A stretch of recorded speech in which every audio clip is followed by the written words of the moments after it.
Next up, we're going to override a couple of object methods that our ArraySet inherits by default from the object class.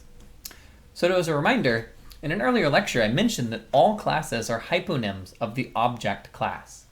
And these are all the methods that objects have.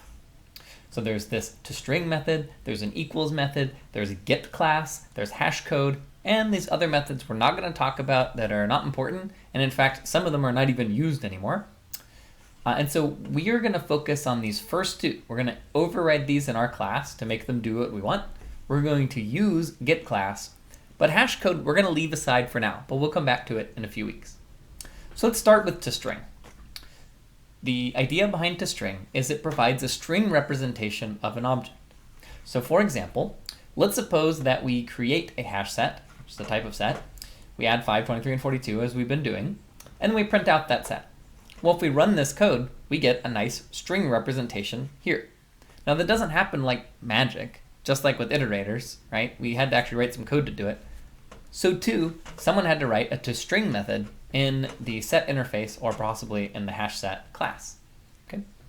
Now, one quick thing I want to note is that here, you'll notice I'm not explicitly calling toString. And what happens in Java is if you say println some object, then it will implicitly or automatically call x.toString. That's part of the println code. So if you look in println, you can see that it calls string.value of which calls toString, and you click here if you want to see. Now by contrast, if we try and print our ArraySet, so if we go into the ArraySet class and we, oops, wrong one. If we go into our class and we try and print out our ArraySet, so here is some simple code. What we end up with is some strange garbage here, whatever this is. Now, in case you're curious what's going on, is that the default implementation of toString an object, or I shouldn't say default, because object is a class, not an interface, but the implementation of toString that all of its subclasses inherit from object is the name of the class, then an @ sign, and then the memory location of the object. Now, I'm not going to talk about memory locations at all. They're not important in Java or in the type of programming that we do in Java. Nonetheless, you can kind of see what's going on behind the scenes. But if you're curious about this, you can see another course like CS61C, where you'll learn what this stuff means. But for us, let's just imagine that it tells us the location somewhere physically in the computer's memory. Okay, but we don't need to know about what that actually means. So what we're going to do now is write a nice toString method for our ArraySet class. So here, I'm going to say public string toString, and of course, I'm going to put above it an override tag, just as a way of bookkeeping and making sure I don't have any typos. Because if I did this like this, for example, toString, override will warn me and say, you messed up. Okay, so I'm doing that just as a way, just as a habit to always be in so I don't mess up my signatures. And as a reminder to myself that I overrode this for my superclass. So how do I print out a string? Well, let's suppose we want it to look something like this. I'm going to use curly braces, unlike the Java version. And so what I'm going to do is I'm going to say, let's create a return string. And we're going to start it as the left brace character. Then what we're going to go do is we're going to iterate through each of our items in our array set. So we'll say for t item in this. Because we're iterable, we get all of the items one by one. And we'll say return string plus equals item dot toString. Okay. So in that way, our return string is going to pick up the next item. Then we can say return string plus equals, let's say, a comma and a space. And then lastly, we can say return string plus equals this. Okay. At the end, we can say return string.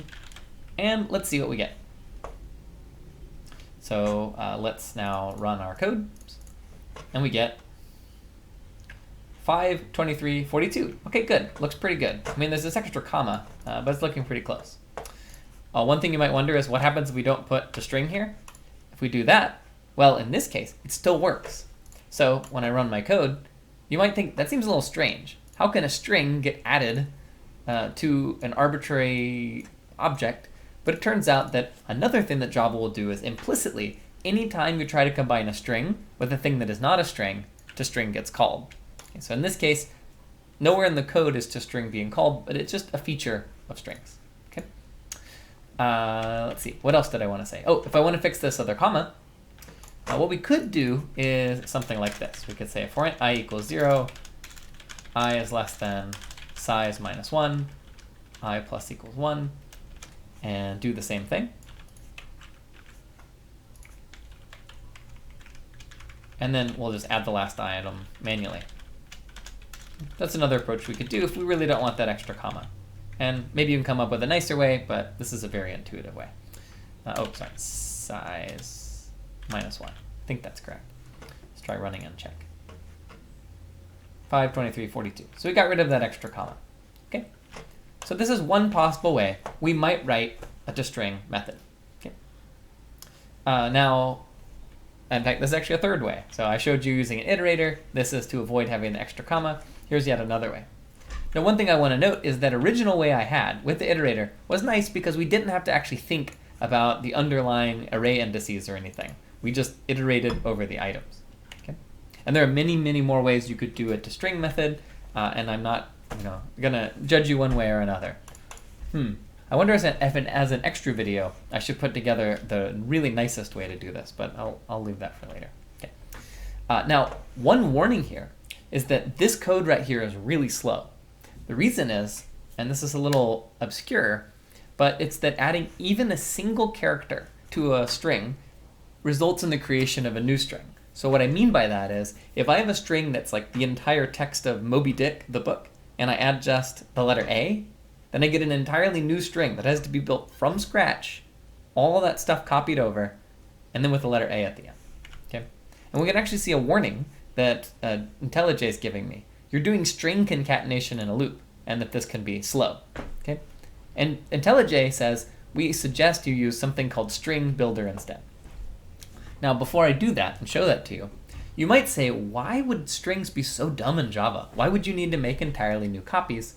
Now, I'm not going to talk about it now because it's kind of a software engineering topic, but at the very end of the course, we will discuss this idea of immutable classes and why they can be useful, and it's a trade-off between speed and simplicity. All right, so an alternate approach is to go from using a string to track all of my data to a string builder. So what might that look like? Well, a string builder is a special type of object that's, you can think of it as a string under construction. Let's call this thing a return SB, just to be clear. And in this case, we need to instantiate it using a constructor, because it's not a string, it's a string builder. Okay, then I'll replace all these with return SB. And in this case, I will say, instead of plus equals, I'll use the append operation of the string builder. Okay, so now I will append this comma. It's very similar, just that instead of adding it to the string, we're calling a method on some object that builds strings. And then lastly, we return our string builder.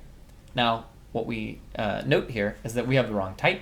How do we get the string out of the string builder? Well, it turns out you use the string builder's toString method, and at this point, when I run my code, it will be much better. Now, it looks the same. I mean, it's still very fast. I'm just building a tiny little list.